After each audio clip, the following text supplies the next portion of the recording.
کہ اب راجہ پرتھوی راج کو دعوت اسلام دی، اس نے رد کر دی۔ سیر الاقطاب میں آیا ہے اور سیر الاولیاء میں اور اخبار الاخیار میں اور مطلوب العارفین میں، بہت سی کتابوں میں، کہ وہ غصے میں آ گیا چونکہ اب اس کے سہارے ختم ہو گئے تھے پرتھوی راج کے۔ اس نے کہا اب نوبت یہاں تک آ پہنچی کہ مجھے دعوت دی غلامی کی، تو اس نے جو لوگ دعوت لے کے گئے تھے ان کو زد و کوب کیا، ان کو زد و کوب کیا، اذیت دی۔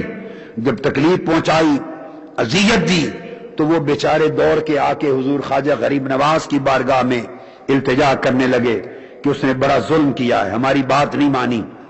اس موقع پر خواجہ غریب نواز جلال میں آ گئے۔ جلال میں آ کر صاحب سیر الاولیاء، صاحب مطلوب الطالبین، صاحب روضۃ الاقطاب، صاحب اخبار الاولیاء، کل کتب آپ کے سوانح حیات کی متفق ہیں کہ جلال میں آ کے آپ نے خطاب کیا اور پرتھوی راج کو کہا پرا پچھورا را زندہ گرفتین ودا دیم بلشکر اسلام، کہ راجہ پچھورا ہم نے تجھے زندہ گرفتار کر لیا اور لشکر اسلام کے سپرد کر دیا۔ یہ جملہ کہنے کی دیر تھی کہ ادھر یہاں فرما رہے ہیں اور ادھر سلطان شہاب الدین غوری گھر سویا ہوا ہے، یہ فرما کر اس کے خواب میں آتے ہیں اور خواب میں آ کے سلطان شہاب الدین غوری سے فرماتے ہیں شہاب الدین تجھے ہندوستان کی بادشاہت عطا دی۔ تاجدار کائنات نے فرمایا تھا معین الدین تجھے ہند عطا کر دیا، اور میں خواجہ غریب نواز کو ہند کا سلطان کیوں نہ کہوں کہ ادھر افغانستان میں لیتے شہاب الدین غوری کو کہتے ہیں تجھے ہندوستان عطا کر دیا۔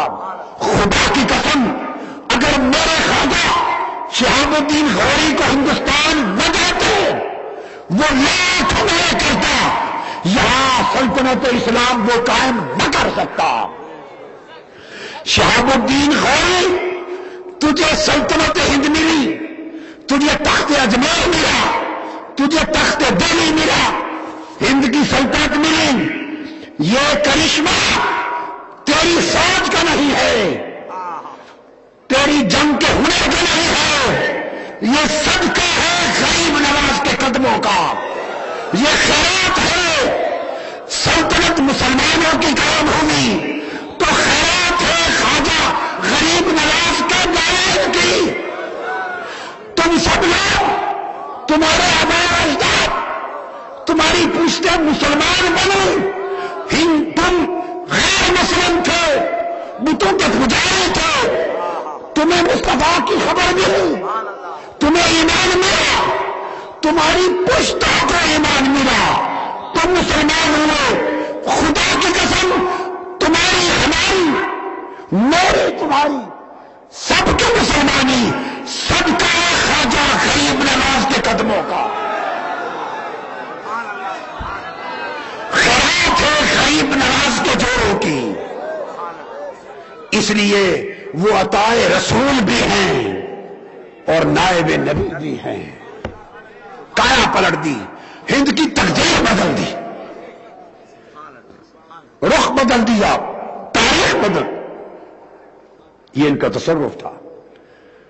کسی سلطان کے ہنر نہ تھے، کسی سلطان کا ہنر نہ تھا، کسی فوج کا کمال نہ تھا، یہ حضور خواجہ اجمیر رضی اللہ تعالیٰ عنہ کا اپنا کرم تھا، ان کی توجہ تھی، وہ فیض تھا جو عطا کیا تھا مصطفیٰ نے، کہ آپ نے جب یہ بشارت دی سلطان شہاب الدین غوری بیدار ہو کے اپنے مشیروں سے بات کرتا ہے اور تب حملہ کرتا ہے، اور آپ دیکھیے کہ وہ دہلی سے آغاز نہیں کرتا، وہ اجمیر پہنچتا ہے۔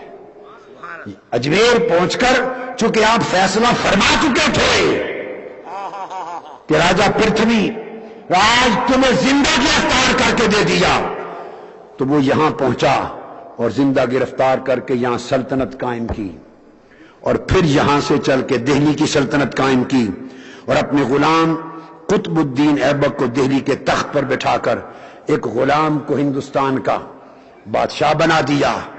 ارے غلام کو ہندوستان کی بادشاہی کس نے دی؟ کوئی کہے کہ سلطان شہاب الدین غوری نے دی؟ نہیں نہیں، شہاب الدین غوری کی کیا مدال، یہ خواجہ غریب نواز نے دی۔ پھر آپ نے جب سلطنت قائم ہو گئی، پھر آپ نے مختلف علاقوں میں اپنے طلباء، اپنے خلفاء، فیض یافتگان، تربیت یافتگان متعین کر دیے، ہند میں روانہ کر دیے۔ دہلی خواجہ قطب الدین بختیار کاکی کے سپرد کر دیا، ناگور حضرت خواجہ حمید الدین ناگوری کے سپرد کر دیا۔ ہندوستان کے اطراف و اکناف میں آپ نے اپنے مرید، اپنے خلفاء تیار کیے ہوئے لوگ روانہ کر دیے، اور سخی ایسے 3 شہزادے تھے، 3 شہزادے تھے۔ مثال سے قبل جب باری آئی تو اپنے شہزادوں کو خلیفہ نہیں بنایا، حضرت قطب الدین بختیار کاکی کو خلافت دی۔ پھر انہوں نے شیخ کی سنت پہ عمل کیا، حضرت بابا فرید الدین گنج شکر کو خلافت دی، انہوں نے شیخ کی سنت پہ عمل کیا، پلٹ کر خواجہ نظام الدین اولیاء کو اور علاء الدین احمد صابر کو دی۔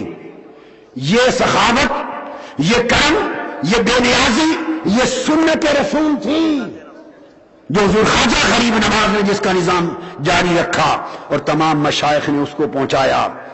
اس وقت جب آپ کی درگاہ بن گئی، سلطنت ہو گئی اور لوگوں کے دلوں پر غریب نواز کی حکومت قائم ہو گئی، اس وقت آپ کا لنگر، آپ کا دربار، اس کی خدمت حضرت خواجہ سید فخر الدین گردیزی کو دی، جو آپ کے خواجہ عثمان ہرونی نے ان کے سپرد کیے تھے، ان کو دی۔ خواجہ فخر الدین گردیزی آپ کے لنگر خانے کے اور آپ کی خدمت گاہ کے مالک ہوئے اور ذمہ دار ہوئے، اور عالم یہ تھا ان کا حضرت خواجہ فخر الدین گردیزی کا کہ کئی بار ایسا ہوتا کہ لنگر میں کچھ نہ بچتا، لنگر میں کچھ نہ بچتا مہمانوں کے لیے۔ حضرت خواجہ قطب الدین بختیار کاکی روایت کرتے ہیں، فرماتے ہیں خدا کی قسم میں نے 20 برس اپنے شیخ کی خدمت میں رہ کے نوکری کی، صحبت میں رہا، اور میں نے یہ عمل اپنی آنکھوں سے دیکھا۔ راوی خواجہ قطب الدین بختیار کاکی ہیں، مونس الارواح میں یہ روایت آئی ہے۔ فرمایا کہ جب باورچی خانہ میں، لنگر خانہ میں کچھ نہ ہوتا تو حضرت خواجہ سید فخر الدین گردیزی حاضر ہوتے، اور حاضر ہو کے عرض کرتے حضور مہمان آ رہے ہیں، درویش آ رہے ہیں، مگر باورچی خانے لنگر میں پکانے کا کچھ نہیں۔ تو آپ فرماتے مصلے پہ بیٹھے ہوئے میرا مصلہ اٹھا لو، جتنی ضرورت ہے لے جاؤ۔ ارے ساری دولت غریب نواز کے مصلہ کے نیچے ہے، جس کو جتنا چاہے دے دیں اور نواز دیں، جس کو جتنا چاہے نواز دیں۔ یہ آپ کا عمل تھا، یہ عمل تھا۔ اور پھر اس طرح زندگی بسر کی، لوگوں کی کایا پلٹی، ایمان کے نور سے سرزمین کو روشن کیا، تقدیریں بدلی، فیض بانٹا، اسلام کا درس دیا، مسلمان بھی آتے، ہندو بھی آتے۔ اس بارگاہ میں کوئی تفرقہ نہ تھا، کوئی نفرت نہ تھی، بلا تمیز رنگ و نسل اور بلا تمیز قبیلہ و مذہب جو آتا خواجہ غریب نواز کی بارگاہ سے پاتا۔ یہ ان کا عمل تھا صحابت کا کہ ان کے سوا یہ لقب کسی کو نہ ملا، وہ غریب نواز تھے، غریب نواز ہو گئے، آج تک غریب نواز ہیں۔ آج ان کے لنگر سے آج بھی مسلمان بھی کھاتا ہے، غیر مسلم بھی کھاتا ہے، اور میرے جیسا غریب بھی کھاتا ہے۔ وہ غریب نواز، اور درجہ وہ پایا کہ جب وصال کا وقت آیا